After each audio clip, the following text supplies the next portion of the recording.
നബിയോരെ മടിയിൽ തല ചായ്ക്കുമോ? കണ്ണേ കണ്ണേ കൊതി തീരുമോ? നബിയോരെ മണ്ണിൽ നീ വീഴുമോ? മുഖം തിരിഞ്ഞിട്ട് നടന്നകലുവാൻ കഴിയുമോ നബിയേ?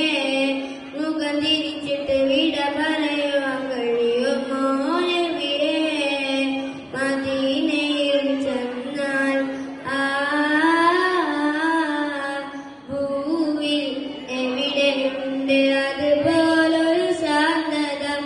പൂവേ അവിടെ നിന്ന് പോരുന്നതെങ്ങിനാ? ജന്നത്തുൽ ബഖീഇനടിയിൽ സുവർഗമാ ചെന്നെത്തി